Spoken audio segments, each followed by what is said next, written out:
Hi everyone! So a while ago I connected with W.A through Instagram and was kindly gifted the supplies you see here today by them.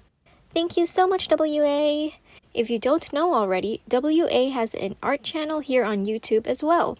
Currently with less than 100 subscribers, so I'll leave links to their YouTube channel and Instagram down in the description box below should you want to check out their content and support them.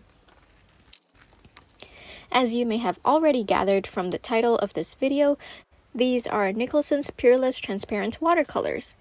I was quite intrigued when W.A first introduced me to them because I hadn't even heard of them before. I think the only similar product I had seen would be from Viviva. Anyway, there are so many colors here and the names are not very familiar to me at all, so I was quite excited to swatch them out. My first impression was that they are so vibrant, and I felt like I was able to get so much color with just one dab of a wet brush. The yellow ochre actually reminded me of PY129. I feel like apart from my favorite phthalo turquoise pigment, I rarely use transparent blues, so I was pleasantly surprised with some of these.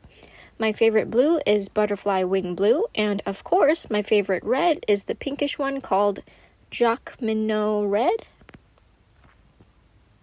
Honestly, apart from a few colors, I was quite impressed with these watercolors.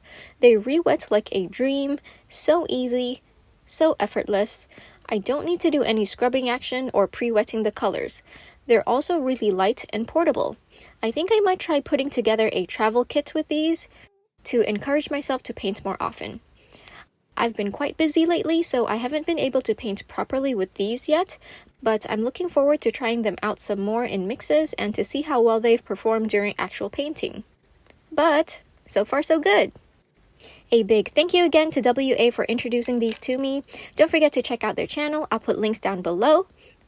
And that's all I have for you today. As always, thank you so much for watching. Don't forget to drink lots of water and stay hydrated.